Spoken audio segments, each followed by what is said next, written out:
Seventh. Oh wait, I started too early. Welcome back to the seventh episode of Socks and Four podcast, presented by Ride the Wave Media.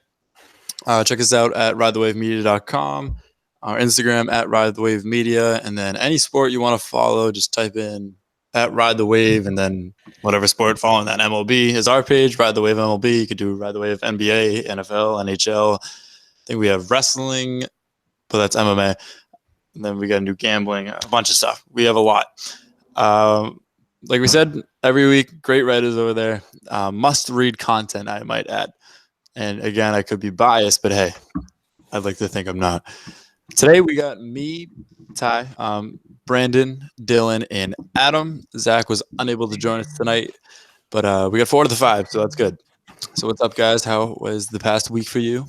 Since our last time we talked, ever since that terrible technical produced show, we apologize for that. Like we said, it was midnight, so get over it. We're good. We're good. Sox are back, baby. Chris Sale's back. The Chris Sale we all know and love. Cy Young contender is back. Yeah, I've been doing well. Last week of school for me, I got finals this week, so I've been a little busy lately, but I'm excited for that. Yeah, we're doing all right on this end. We got a chance to get to the first Sox game, 0-1. So probably going to have to go try to right that wrong here later on. I got to catch another game soon because I don't like being in a losing record on the year. Hey, a lot Gotta get back in that W column. Or could be 0-2. We could decide if he's going to be. I'm a gambler, man. I'll take it. I'm going 50-50 odds. I'm not too good with math, but I don't think you can tie in baseball. If you're going to the Red Sox games and they keep losing, you got to take that back to Cincinnati. We don't need that. Oh, yeah, then I'll stop. I'm not going to transfer the curse. Yeah, we absolutely have some more Reds talk coming later in the show, but Red Sox looking like a completely different team than the beginning of the year. Kind of I don't know. It was a good week this past week, I guess, for the Red Sox. Yeah, they dropped 2 to the Astros, but really that was just 2 bad innings. The first inning of the Saturday game, 5 runs the first inning. They don't the Astros don't score the rest of the game. And then the Friday game is just a late run home run or something like that. Mm-hmm. Like the Astros put up 2 more than that Saturday one. Oh, they did? I thought it was 5-1. No, it was 7-3 eventually. I totally missed that. I don't know how that happened, but anyway, we would have battled with the Astros. That's the one I was at. Yeah, we're lucky enough to have Dylan and Adam at the Friday and Saturday game. So, Dylan, if you want to kick it off with Friday. Friday, it was a fun game to go to. I mean, I sat third row behind the center field wall. I was hoping to catch a home run ball. That's part of the reason we found a good deal on tickets, me and my buddies, so we sat there. And it was a great game, though. It was 0-0 to the 7th inning. It was a pitcher's duel. It was Porcello versus I can't think of the pitcher's name at the top of my head now. I think about it, but it was a pitcher's duel for sure. Red Sox got ahead early on a couple base hits in the 7th, and then the 8th, Brandon Workman came out, gave up a 2-run homer to George Springer, and then they picked up another run after that, and that was pretty much it. Springer's been red hot though, so you got. Yeah, he has. I honestly wasn't too mad because they fought hard that game, but the offense just wasn't there. And I actually hung out on I think it was Van Ness Street after the game, the first base side where all of the players come out and everything. And the funny thing was, usually they all come out in the nice ass trucks or whatever, cars, Jackie Bradley Jr. Jackie Bradley Jr. comes out of nowhere. I shit you not. He comes out on an electric scooter and just takes off and goes down the street. Riding the bird around town. Getting on the bird. He came out of nowhere and just skirted off. And then 15 minutes later, I see friggin' three girls getting in Chavis's truck. They're all hopping in the back of his truck and he was whipping them around. And then we waited out for the last few cars, and we got Mitch Moreland to sign. This little kid went up to this little kid literally went up to his car and was like, "Hey, can you please sign this?" And then I was like, "Hey, you mind signing this ball too?" And he was a G. He hooked it up, so I got an autograph from him too. But Red Sox took 1 out of 3, so I'll take that. It was a solid weekend. Yeah, the Saturday game was pretty disappointing. I actually got there in the first inning when they had already given up 5 runs, and pretty much knew it was going to be bad from then. Hector Velasquez was yanked pretty quickly, but on 2 good notes from it. The Sox bullpen did a pretty good job coming in and sustaining a long game, keeping them to 2 runs. They did their job. Sox were able to get 3 runs, but wasn't enough because of that first. Second thing, to the fans of Red Sox Nation, dude, that still feels like a playoff game there, man. There's like the house is still packed, which is something. Obviously, I guess that's nothing new in Boston, but people are still. And I know it's a weekend game against the Stros, so you'd expect it to be packed, but it was. So, fans are still riding with them. That's a positive. There's still hope in the community. How was the Astros crowd? I'm assuming it's kind of like a weekend trip because there was a lot. They travel well for sure. Whenever they come to Fenway, there's always big number of Astros fans. There was a lot. Well, I saw a lot of people, sitting with Red Sox and Astros fans, like sitting with each other. So I'm sure a lot of people came up for family or whatever and whatnot. But yeah, there was a lot of Stros fans. I saw a lot of orange in the seats. Yeah, same thing for you, Dylan. Yeah. You got to assume it's just kind of like a weekend trip. But going back to the bullpen, like Adam mentioned, they pitched very well. In particular, Marcus Walden didn't know who he was last year at all. I don't think 99% of the people in baseball knew really who he was last year. And this year, he's pitching the lights out. He's 6-0, 1.37 ERA. He's pitched 16 games, 26 innings, only allowed 12 hits, 6 runs, and 4 of them were earned, 2 home runs, and he's only walked 6. Can't complain about Marcus Walden. I think he's the best pitcher of the bullpen by far. Where's the He's definitely been the highlight coming out. Sorry, go for it, Adam. When's the last game he pitched? No. I was just gonna ask. When's the last game he pitched? It was. I don't even remember. Sunday. The first game versus Houston. 19th. 19th. Gotcha. Oh yeah. Okay. I see him. The bullpen had a solid weekend all around too. I mean, the guys pitched well, even on Saturday after being down 5-0 in the second inning. Bullpen kept them in it till the end. You know what I was thinking? It was like, obviously you can't pitch the same guy to the bullpen every day. Like you can't ride Marcus Walden every single day. But how many days in between do you think a stud bullpen guy like he's been so far should get in between games? Like he hasn't pitched since Saturday, like we just said, or the 19th. So what was it? He pitched Sunday. Sunday, that's what it was. Yeah. Obviously, you don't want to pitch them back to back, but they only pitch 1 to maybe 2 innings. Mm-hmm. I think a game in between is normal, but maybe towards the end of the year, you see if Walden keeps up this hot streak almost on a nightly basis. If you're going to keep trusting him, the way I see it is these guys can go like 2, 3, even 4 nights if possible without rest, because most of them don't go over 20 pitches a game. They only pitch 1 or 2 innings max. So maybe after the second or third game, if they're needed, give them a rest. If they're not needed at all, that's even better. Yeah. I would agree with that. That's the thing about Walden is when he's out there for more than 2 innings, he's pitched in 3 innings total in 2 different games, and each of those games he's given up a hit in those three inning outings. So you definitely want to keep his innings down, and then he'll be available for those days afterwards, especially if you want him for like extra innings that we've seen this year. The handful that we have played, and Marcus Walden's been a key piece to keeping the Sox in the game late, even after the regulation's over.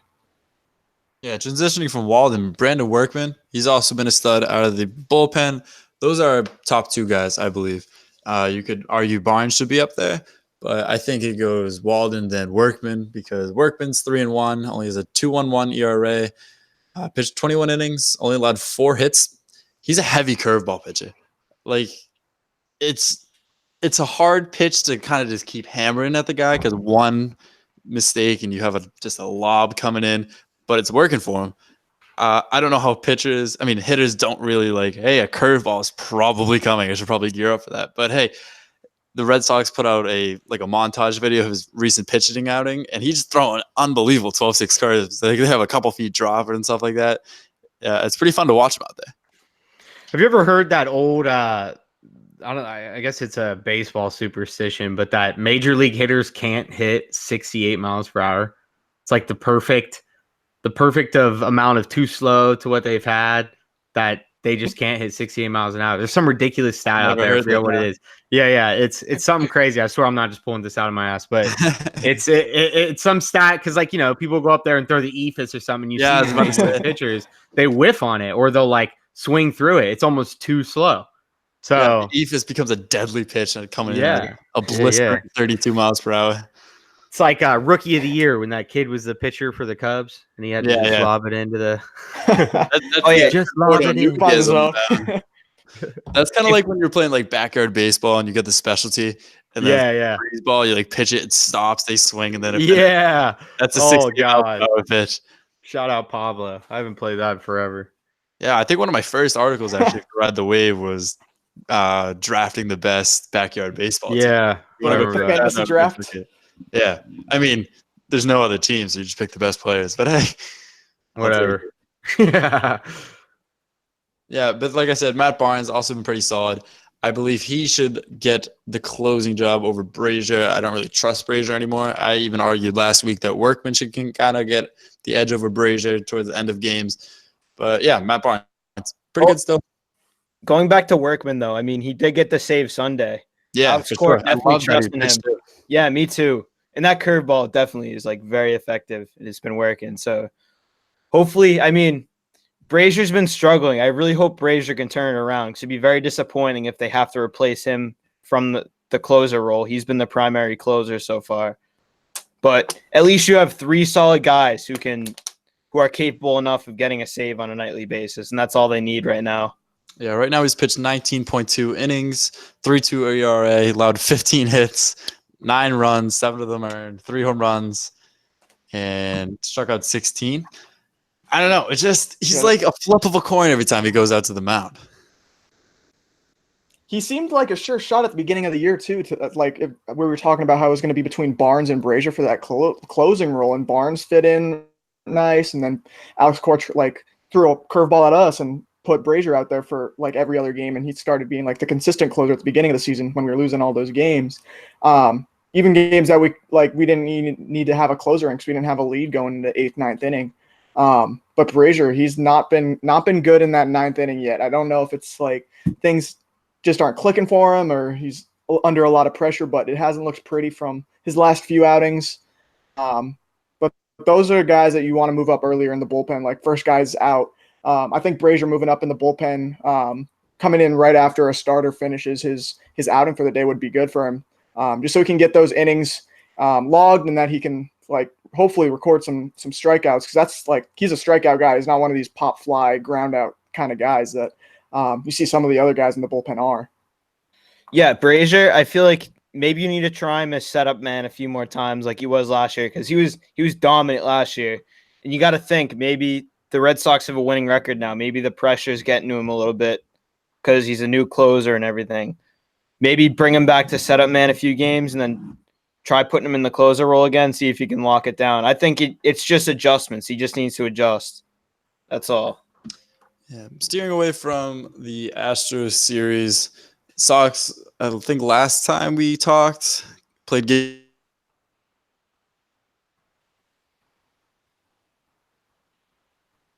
And you hit have a Michael Chavis walk-off. And it's good to see that a young guy like him, he continues to come up big at the plate, continues to just blast home runs. But is he up to 7? Nine. No, 9. 9, I believe. Yeah, 9. How much is Moreland have? I think 12. Yeah, And so he's JD's been got here for like 9. 45 minutes. And he's I already know. at 9 home runs. Matched what JD Martinez has done at the plate. It's ridiculous. Yeah, he had a pretty cool moment over the weekend too, when the kid kind of called out his name. On family day. Yeah, you get That it. was fun. I'll just plug it right here. When a little something like this. All right, yeah, so that's pretty cool. The It's 5-year-old unreal what is he's funny. doing. He's just screaming everything in. That's awesome. It's fun. And then he crushed one, dude. That thing still hasn't Yeah. landed. Like that went over the monster too.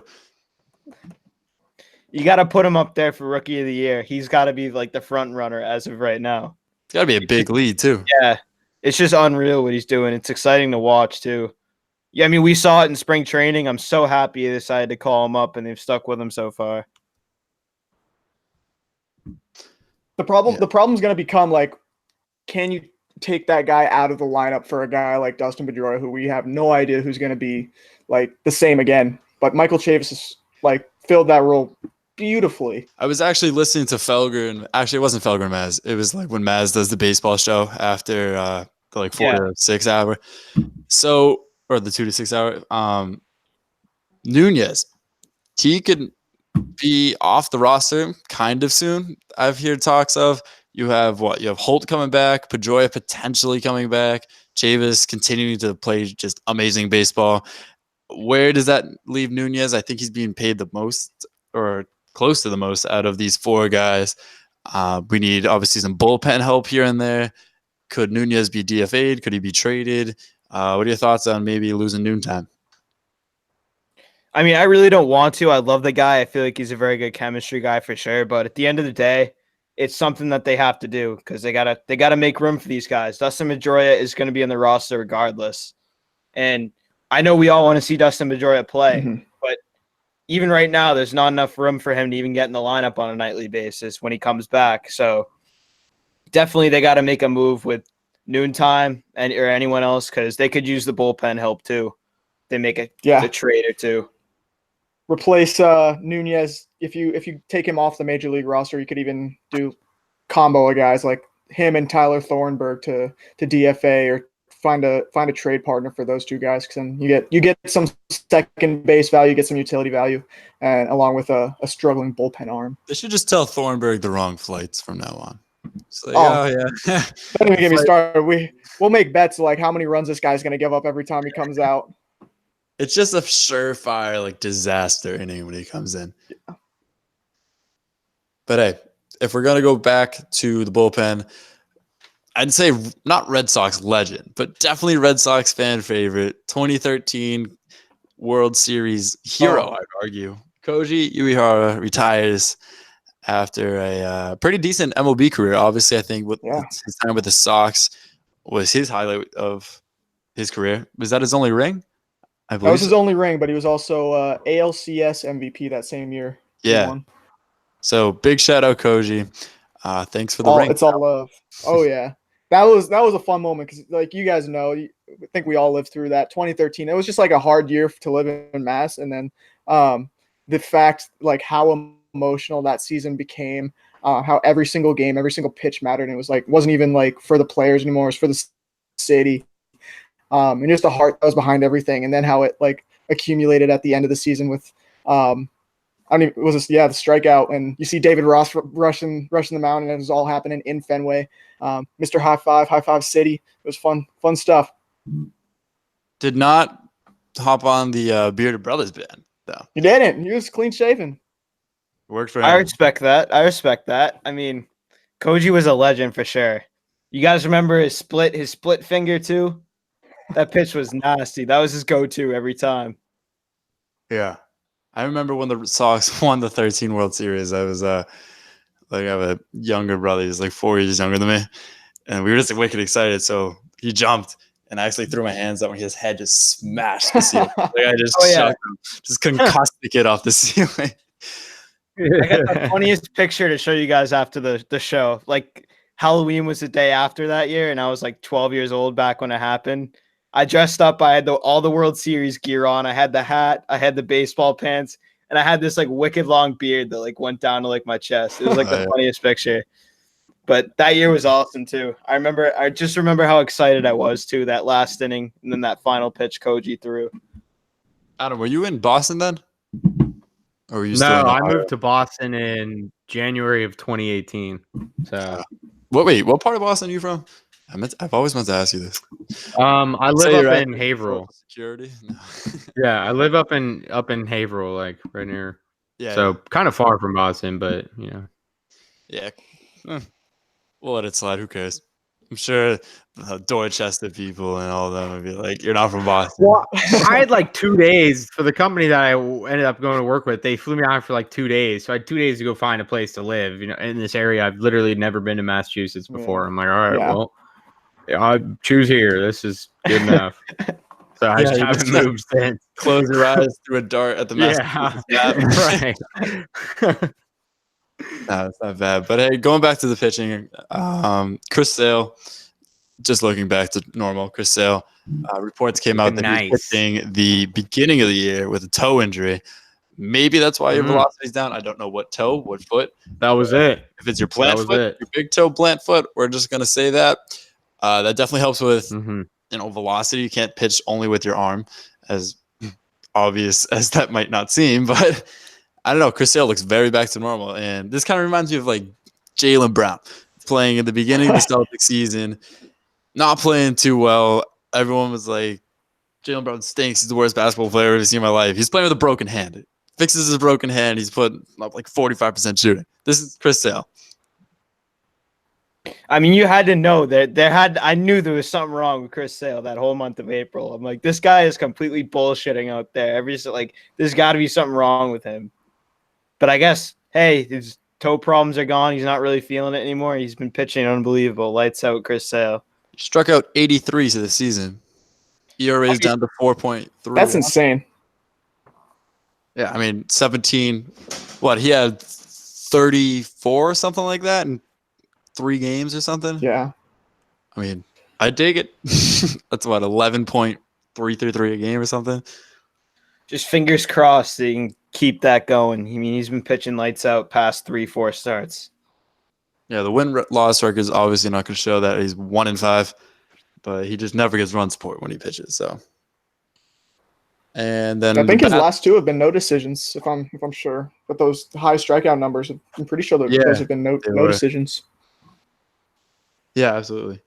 And we got David Price also coming back. Only allowed 2 runs yesterday. Well, I don't think they were earned runs. Maybe one of them were.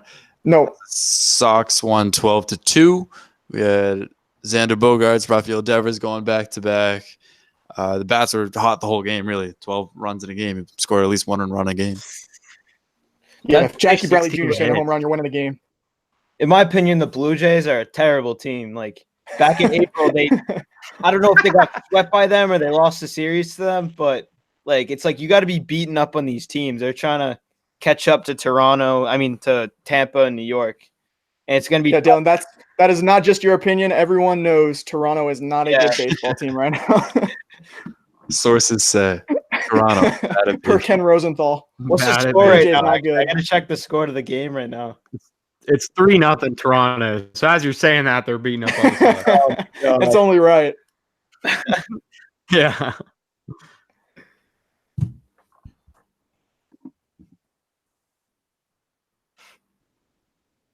What's up, boys? Jackie Bradley Jr. That's what I want to say. I want Jackie Bradley Jr. to do very good.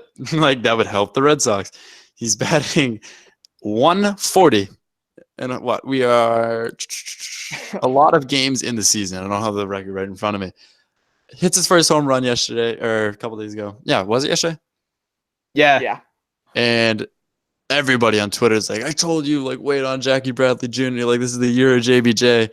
Like, oh, everyone's getting excited over a 140 hitter hitting his first home run. Like, yes, I like Jackie Bradley Jr. a lot. Don't like when he's batting 140. Don't like how everyone kind of gives him a sympathy, like told you so when he hits 1 home run.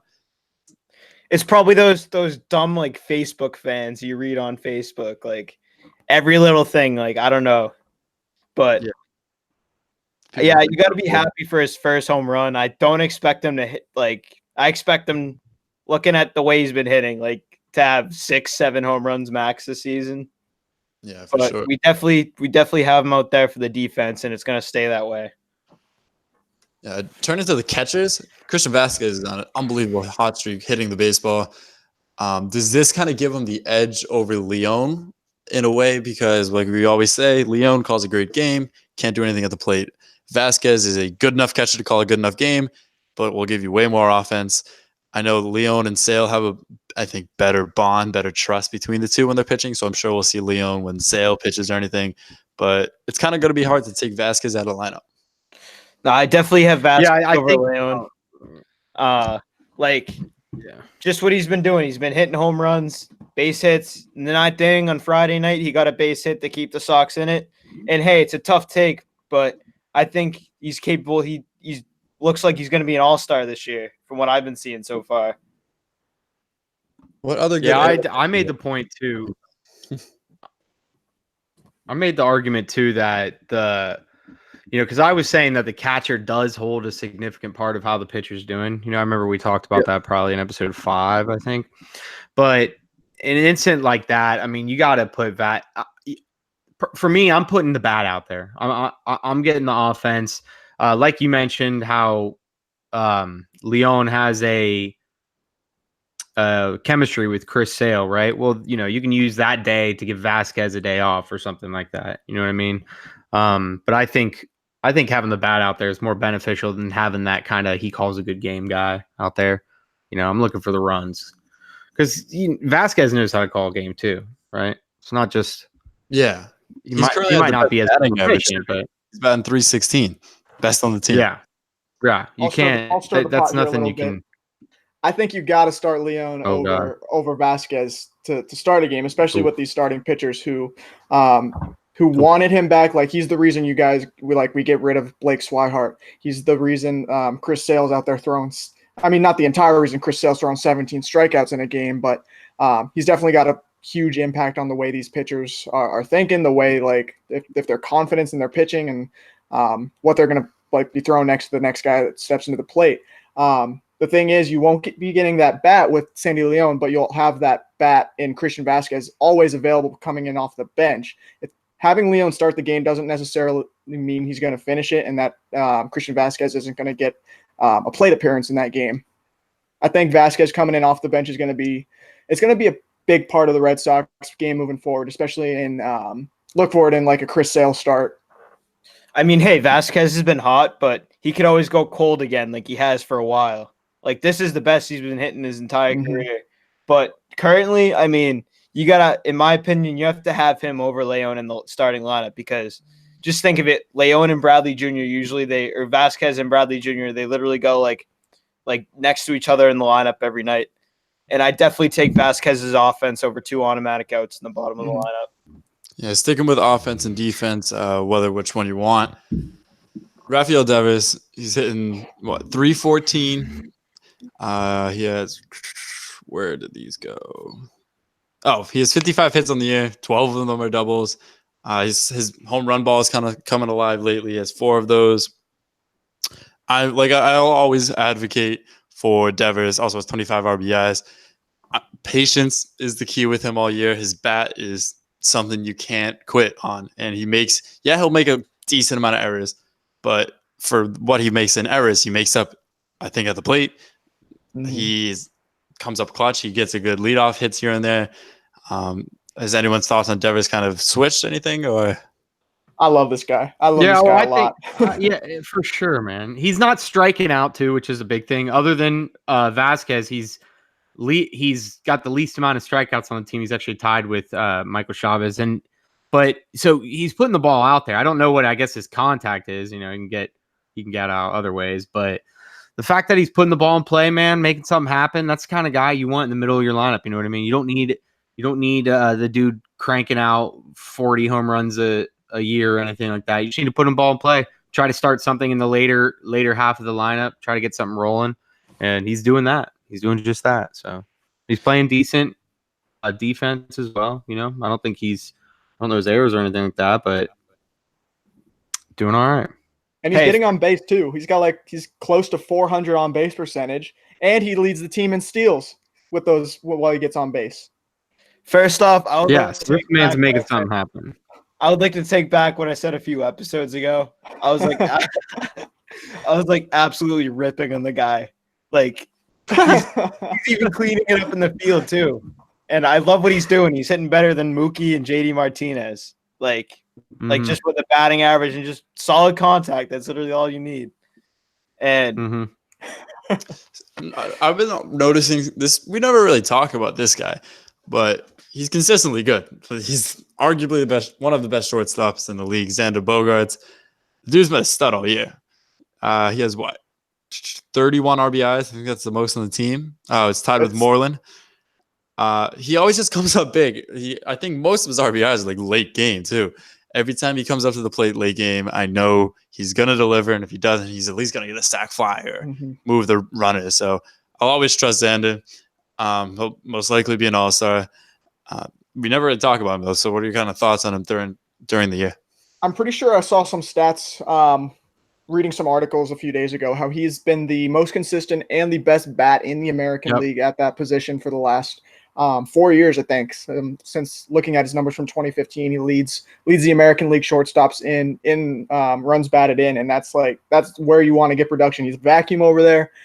He's one of the best defensive guys we have on that side of the field. If you have him, if you're having him lined up next to Rafael Devers, he is definitely like the bigger defensive piece from those two. Hey, the past 2 seasons, Bogaerts has been so much more valuable than he has been in the past. I mean, just his batting average, just the way he's been hitting all around. And it's like in the late innings, I have more confidence in him than I do in like Mookie and JD Martinez right now. And that's a big thing to say, but I truly believe it. Him and Devers, I have more confidence in them that they'll produce in the 8th, 9th inning when they need to. His word batting I thought average of is right up when you there asked with that runners was in consistent. scoring position. He's batting like 350, 360 with runners in scoring position. Yeah, obviously you'll take that any time of the day. And then kind of just wrap it up in the Sox talk. JD Martinez and Mookie Betts has continued to do what they're good at, and that is be good at baseball. End of story. And End of story. quick in the middle of the game update, Mitch Moreland just knocked his 13th home run of the year. Sox are There we down go. 6-1. There we go. 6-1? 6-1. 6-1. 6-1. Dylan, what did you do? Mitchie Forbag is at it It again. was just 3-0 a second ago. 6-1. Wow. Damn it. Okay. All right, so good, nice, awesome, sick, cool. Other MLB news. Let's kick it off with some Reds talk. Adam, how have our beloved Cincinnati Reds been doing lately? Dude, all right, so I got to tell you guys to check out this catch that Yasiel Puig made in right field against the shoot, I forget who it was even against, but the last opponent they just played. Jesus. Anyways, Yasiel Puig, he robbed this ball. He jumped up, hit his elbow. I think he's out this game. They're playing the Brewers, but man, this guy had one of the best catches I've ever seen, putting his glove out into the stands. It's definitely worth checking out. This guy's playing defense. He's going for a contract. You know, he wants to get paid. I respect it. But the Reds are still lagging behind, man. I'm going to say this. I'm going to be honest. I think the NL Central is the hardest division in baseball. I know the AL East. I'd say the AL East is the only other one there. The NL East, I'd probably NL East is they're all right, but other than the Phillies and Braves, I think they're all pretty. Yeah, they're not. I mean, the Mets are doing all right, but they're 4 games below 500. But I mean, so second hardest division. Second hardest division. I would definitely say, you know, now all these teams are looking good. There's a lot of good teams, bro. But the NL Central, man, I'm just like Cardinals, Pirates, Cubs, Brewers. They're all freaking winning. Yeah, I don't understand it's a close 5-man race. AL yeah, they're really all in is, it. Everyone's in it. Everyone but the Reds are above 500, but the Reds are only 5 away. AL East, you can really argue it's just kind of a 3-man race every year, mainly 2. The Rays are always kind of contenders, but they kind of find a way to blow it at the end of the year. Yeah, they always fall off, the Rays, every damn time. I remember when that year, what was it? Was it 2007 or 6 or something? Yeah, 2008 Rays, yeah. When they first merged onto the scene, that was the James Shields days.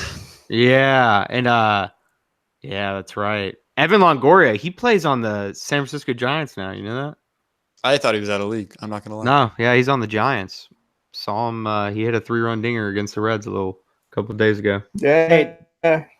Going around the rest of the league, the Phillies are leading the NL East. Rays out there. They're 28-19 over the Braves, 2.5 back. Dodgers might as well just hang up the NL West banner now. They're 31-17. Diamondbacks are 6 games back, and I don't see Dodgers really slowing down all too much. And in terms of AL East, Sox are in 3rd, 4.5 behind 1st, very reachable. Obviously, it's a long season. We're only 47 games into the year. Yankees continue to stay hot despite their minor league team really playing out there. Stanton and Judge hasn't played in about 2 months. Like we said, the Rays 27-17. They're a game back out of first, but I don't know. If we're going to go by history, I think they'll fall off in the near future.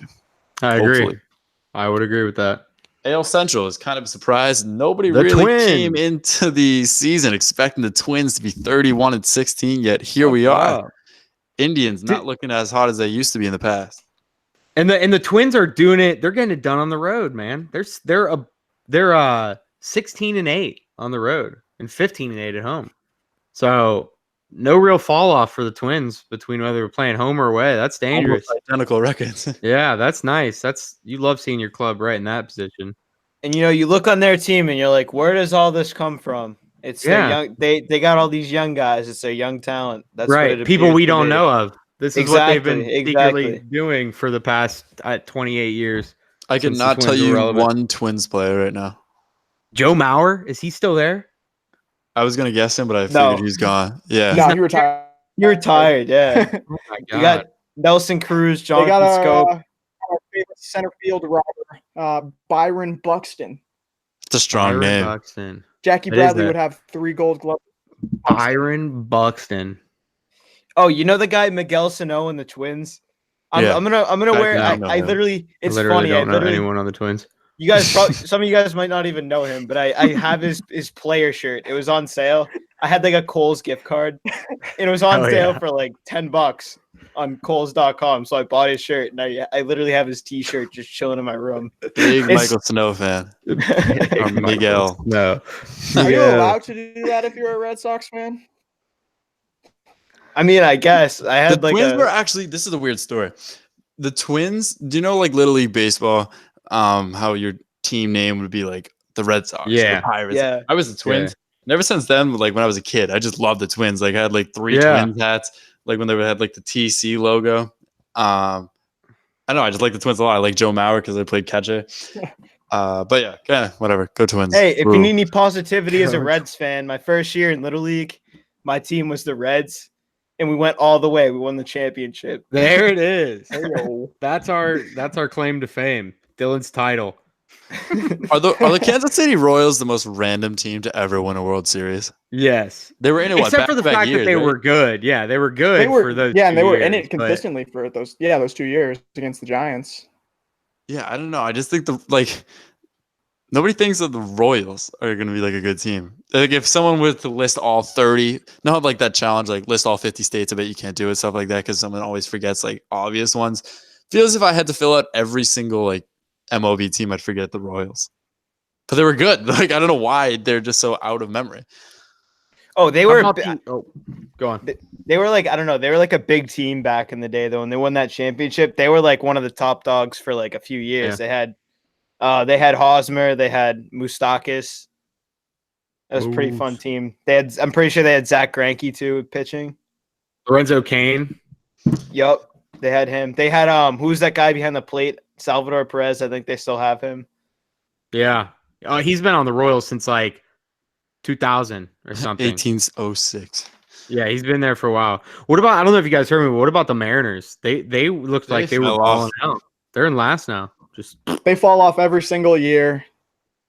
They God. did the same exact thing last year too, starting like with a 9-loss record, 25% into the season, and then they just fall off every single year. That's like the most consistent franchise you can bet on them falling off before the midway point of the season. Yeah, I this can't is- believe it though. I thought 3 weeks in the season, I'm like, damn, this Mariners team is winning the West. Like they're a good Yeah. team.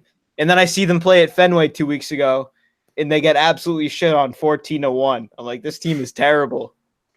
that I think happens, there's a man. lot more. I think there's better teams. So this is just an observation I'm making right now. So I haven't really worked this out yet. But I think there's better teams quantity wise in the National League. But the American League usually ends up with the best team. I don't know if that's Yeah, like if you're gonna power rank them 1 to 10, like the AL would be Yeah, like yeah. 1, 2, 3, NL would 1, be 2, 3 would be AL, but the 4 last to 7 9 would be NL. Yeah, I agree with you, and I Exactly. feel like whenever I watch like games like on like Sunday Night Baseball, Monday Night Baseball, whatever on ESPN, when it's two National League teams going at it, the games are always more competitive to watch. I don't know if it's like the pitching or like I have no idea what it is, but it's like they're always more competitive. And then the American League games, it's either like one team or the other, it feels like. Well, the None NL, of- you can even look at the races; they're all close. Whereas the Yeah. American League, there's a drop off. Other than Indians, Twins. There's 2 teams, and then Yankees, Rays, and even Sox, and there's 3. But the Stros have it completely. Whereas the Nationals, it's 2 teams, all 5 teams in the NL Central. The freaking NL West is, even though the Dodgers they're killing it, it's still, pretty. I guess the Giants and Rockies are a little out of it, but they're not completely out of it. So I don't know. But the American League also seems to win the All-Star game a lot more too, which is weird. Yeah, I don't even know. Baseball's a weird sport. The way I see a it is weird put the Reds in a different division. You may be surprised the way they can. I feel like if you put them in any other division, they may have a winning record. Maybe, yeah. We have started off. We've had a lot of, I say we, but the Reds have had a lot of divisional games already this year. Like we started off our first 3 series, I think, were like divisional opponents. So we're playing all these tough NL Central teams within each other, and throw us in the NL East. Let us go against the Mets and the Marlins, the Nats. Yeah. Yeah. Adam, you said you wanted to talk about this a little bit. Yeah. Thoughts on adding an electronic strike zone to the league? I think you said you were just talking to some of your friends about it, and then Brandon mentioned they're going to try it out in the minors sometime soon. So, what are you guys' thoughts? Do you want to just keep an umpire, throw an electronic strike zone out there? Well, I'll start off just because I was brought this up, but I am against it 100%. And my stance is, so I understand, and for the record, I'm for replay. I love what they're doing with the replay. I'm all about that. But with the umpire, it's not that hard to call balls and strikes. The ump can see it, okay? And even sometimes, the umpire might have a different zone than the other umpire. But to me, especially when I was playing, it's all about being consistent. If the ump is calling things high and he's calling those strikes, call them strikes all game long. So I know. You know what I mean? And I understand people say, yeah, but then the electronic that takes that aspect out of it. But, I think having somebody behind the plate there, kind of like, for lack of a better word, umpiring the entire movement of it, the flow, everything, that is beneficial. I think they do good enough back there. I'm against it. Someone prove me wrong. I can't. I'm on your side. Yeah. Is anyone on team electronic strike zone? I am not. I'm completely against it. Good. Brandon, thoughts? Oh, so I think they're implementing it in the Atlantic Coast League. My in favorite the coming league. weeks. Yeah. Oh, everyone's favorite to go watch a good old American pastime. But I'm totally against it. Like same way you guys all are. I think just having that human element in baseball just makes it a real game. It makes it a real sport. Every sport you watch is going to have an aspect of human error to it. No one's going to be perfect. Being human that's like part of what makes sports fun. You're not going to win everything. You're not going to lose everything either, though. So having an electronic strike zone kind of turns a real life sport that you get to watch and you get to play basically into a video game where you're either 100% right or 100% wrong. And you can't, like, when you guys step into the box, you're not going to be able to have an argument with the computer about having, like, why was that one looked so low? Like, explain this to me. Having an ump there, I think even with the electronic strike zone, they'll still have an umpire back there to explain whether the ball was high, whether it was low, and they'll have like some sort of feed. I haven't read into it completely 100% about how they're doing it in the minors, but they will still have an umpire back there explaining it and like letting these prospects know like what's going on. That way they're not totally bamboozled about the whole situation and how the game's going to be changing. Going off what you said with the human element, that's another aspect too. So say you send these batters up there, right? And they know where these strike zones are or whatever. They learn it to a T. These guys played for 5 years with this electronic zone, la-di-da-di-da.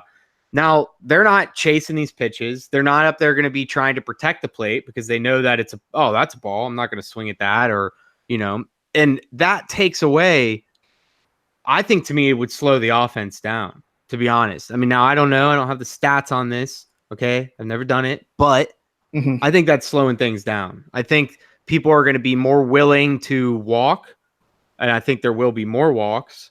And it's going to make for a slower, more boring game. I mean, I have nothing wrong with an umpire up there calling these shit balls strikes, but as long as all the shit balls are strikes, then that's fine.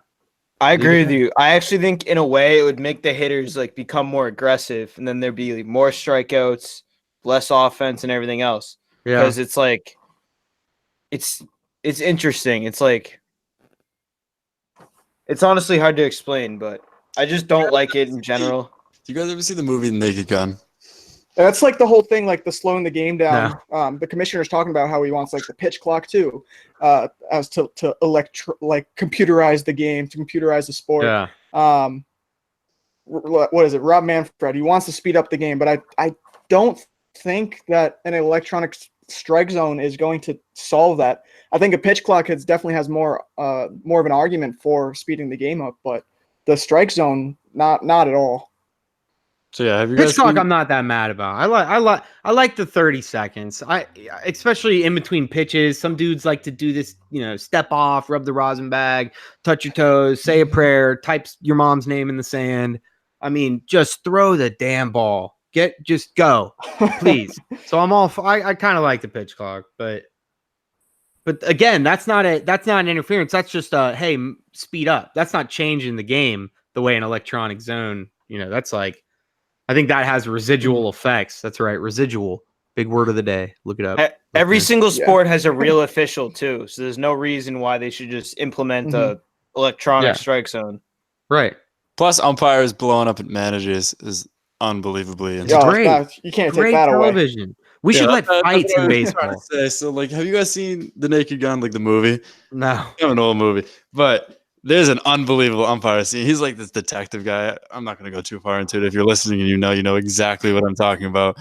I'll plug it in right here. I would only watch it when I was younger. Unbelievable movie. And like the umpire scene just kills me every time. So I'll plug it right here. Anyways, if you take that away, then you're going to miss moments like that. Obviously, it's not going to be that extreme, but hey, you gotta keep the human element into the game if you want it to be America's pastime and the most classic game. That's Leslie Nielsen. I knew it. That dude is a clown. Yeah. And then what else we got? Last thing before we kind of wrap up the show in a little bit, Cespedes breaks both of his ankles doing a ranching incident. The hell? Hard to do. Do we know what ranching incident? Fell off a horse, I believe. Horses were in the back. Cespedes I was falls waiting off for horse. it. Game over. I was waiting for Hey, it. If you were going to say it, I was saying it. I was getting ready to come in. I got horses in the back. Both my ankles snapped. Bro, having your ankle snap might be one of the worst things I've ever heard. I broke That's my like- ankles 3 times in How do you basketball. Not move? one, Oh, but man. two. Yeah, both your ankles are snapped. It's the worst. I don't pain break my ankles. I do the ankle breaking. If There we zombies go. pop off tonight, Cespedes he's gone. He's done. It's No, a yeah, shame. Oh, but- you could just crawl like Hop on one a and horse. join them. Yeah, it's true. Hop back on the horse again. It's a shame, but I feel like you got to be smarter than that. Like riding around on horses Yeah, during like Yeah, it's man. baseball season, man. What are you In doing? season, yeah. That's It's not tough. even like Baumgartner's like ATV off-season accident. It's just in-season horse accident. I mean, that's Bro, and it's a thing freaking of all time. horse. That is a beast of an animal that you were hopping on. Go play with a dog or something during the MLB season. Don't go riding giant steeds. All right, that is not. Kentucky Derby mood. I guess. Well, he's getting ready I for get Belmont. Run around in his backyard on a horse in circles. Yeah. Like, kicks him off. He's trying to get in on it. Yeah. I don't know. Not good. Cespedes. Very, very Mets thing. Brandon, we're going to go back to back with this segment. What the X? Oh, baby, we back. Welcome back to What the Eck, where we'll take some of the crazy statements Dennis Eckersley has said throughout the week, and I'll quiz the guys and see what baseball player they think Eck is talking about. So the 3 players, we have 2 Sox players this week, and then 1 non-Sox who's retired now. Just so you guys, it's kind of a clue because it's kind of difficult. But here we go. The first one. When he breaks out that slider, catches the outside part of the plate, what are you going to do? Yeah, take your shoes with you. Has to be Chris Sale. Who It's is Dennis Sale. It's Eckersley got to talking be about? Sale. That is Sale, Chris for Sale. That's Chris Sale talking about striking out the strikeout of Alex Bregman. Sure. Ooh, that was a warm-up that gives him right there. Yeah. Here we go. Confidence up. You would assume he's throwing a curveball, put some ranch on it. Brandon Workman. Workman, yeah. That's what my thought was as soon as we're talking about all these curveballs. Workman? Gotta be Brandon Workman. I don't know. Who All right, you guys all got Workman? So I got. It is actually Matt Barnes when he came in the 8th inning this week. So far, Oh, I've gone mighty back weeks going Sale than Workman. Because Eckersley loves these guys. He's got all kinds of statements about those guys. And this is a non-Red Sox player. This next The one, next one is a non-Red Sox player. Was he- You guys know. a retired Red Sox player. He's never played for the Red Sox, but he's retired now. But X said it, so see if you guys. Yeah, were the paying- rules are rules. We'll see. Here it goes. One of those hairy boys that goes bridge. That's it? One of those hairy boys. What the hell? I have no idea. Who's the That hairiest goes baseball bridge. player I can think He of? said it- Johnny Damon. No, he played for the Red Sox. I know. That's what I was. Johnny was- Damon was my. He was thought. talking about it during the Astros series. I don't know. Jeff Bagwell. Oh, a hairy that's a good guy. guess. It was actually Evan Gaddis. He was talking about the Astros Evan team that won it all. If I you always could- liked back in, Gaddis. He never wore 20 batting gloves. So it 2017. was hardcore. I like Gaddis. He's a savage, yeah. Yeah, he is a savage. I respect I was that literally guy. thinking, I literally was going to guess Dallas Braden until you said Bridge. But then Bridge, I'm like, He's- never mind. I miss Eckersley. He hasn't been in a part of this Toronto road trip yet. Yeah, I love Eck. But Always will. that was what the Eck. So thank you guys for playing. Dun, That'll dun, be my last one for a dun. little bit. Oh, Jeopardy music. All right, we got two DM questions to wrap up the show. Our listeners, come on now. I mean, this is also my fault. I asked like an hour and a half before the show. Forgot about it. All right, Luke Johnson 8 World Series this year? Question mark. Yes, duh, obviously, bro. Yes, World Series is on. World Series, baby, let's go. No. I'm going to say no. Reds To you, got it. Luke. Lock it up. I don't know who are serious World Series contenders. I know we're only like 50 odd games into the year. Got obviously, I think the Sox will be in it. Yankees, Dodgers, Astros. If the Twins can keep it up, Twins, Twins. Phillies. Cardinals, Cubs, Brewers. Actually, no, It's- not. I mean, shit. It's maybe tough not to see quite. anyone other than the Dodgers in the World Series right now, just how well they're playing. Yeah. Dodgers, Stros would be my bet if I were to. Man, it's tough. I would wouldn't put want it to down see right now. Dodgers Stros again. Nah, me neither. Sick of it. That was a good series, though. And then Logan _ 757. Wasn't a question. He simply just said our bullpen. So we had a lot of bullpen talk earlier, so we don't really need to go into that. I'm just gonna check last second for any Doing more well. Thumbs middle, DMs. thumbs middle. Bullpen doing all right. Walden good, Thornburg bad. Oh, actually, we actually got one more. He just kind of answered it now. All right, this kid asked the same question every single week. Brendan Alexander _ PD, will he return? Dude, we talk about this every week. You ask the same question. It's like, I mean, get your name Shoot out your there. shot. I recognize you now, but PD will return. He The comes question back is- next Oh, week. actually- Please ask the same question again next week. we got one more. Please. On the MLB page, Downsy00. Where is Kimbrel going? Oh, Not Assuming to here. the grocery That store, is home, a maybe good- the yeah. gym. Like, Not an MLB ballpark, is he just gonna be done for the year? dude. so he the thing shouldn't about it be. is, I got a take on this. So the Craig Kimbrell thing, anyone that signs him, since he was unrestricted free agent coming from Boston, whatever teams ended up signing him would have to send a compensatory draft pick to Boston in the event that they signed him. But it's looking like no one's going to sign him until that deadline. So I think it's June 3rd. So you probably won't see Craig Kimbrell or Dallas Keuchel get signed anywhere until around that date, and then it'll probably be a free frenzy. Sign this guy for whatever deal you want because you don't have to send a draft pick over to Boston or Houston anymore for either of those two pitchers.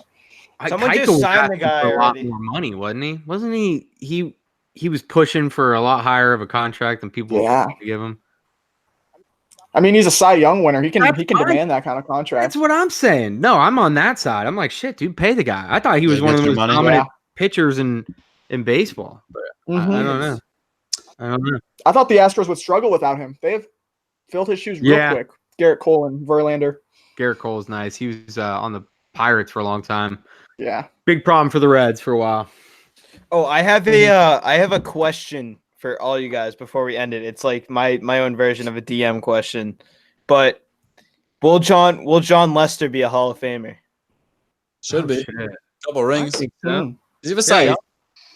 Also, yes, but not like first ballot. No, not first ballot.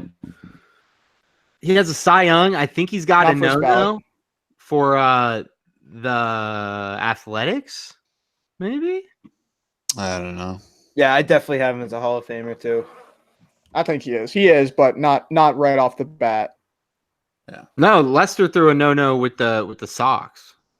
Yeah, that was his cancer year, or the first year back, I believe. Damn, yeah. Lester's a Hall of Famer in my book. I mean, he's dominated the league for a while, and even when his stuff kind of started to go down a little bit, he even still was a quality pitcher. I think that's a mark of somebody that I'm disappointed we got rid of him. I mean, I'll take Chris Sale over Get rid of him him. He any left day, us. but He left us. I mean, we could have for the re-signed Cubbies, him. right? He We went to coulda the Cubs re-signed from him, there. but He got another ring though, so He but I guess he left would have gotten us. one here. He did. All right. He would have gone here.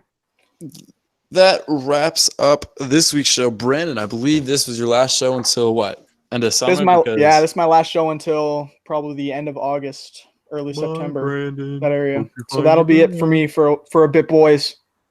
Yeah, give him a boo off the stage. Ah. Just vicious boos. Tomatoes. chucking at him.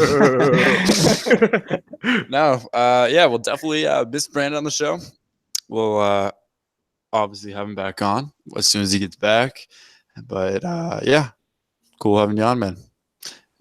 Any final Oh, yeah, thoughts it's always before we wrap up the It's been show? a pleasure, boys. It's a lot I of just fun. wanted to say June 1st, I'm very excited too because I'm hitting up Yankee Stadium for Sox Yankees, going and Nice. making the trip into enemy territory. Yeah, check Ride the So- Wave Media Milan. Instagram account. I'm sure he'll do a takeover there. Definitely will, but I'm excited for that. That's my big graduation gift this year. There we go. Heck yeah. Definitely have to tune in and see if you survive. Yeah. Adam, Brandon, any final thoughts? Brandon, Oh, Adam need a lock of the week. I always forget I'll about see this. you We in haven't Lock done it in of a the while. week. lock of the week. I think I was looking at this. So what I was gonna go with here was I think the Sox go down into Houston and they take another 2 out of 3, or not another, but they take 2 out of 3 in Houston since Houston did it to the Sox. There we go. That's my lock.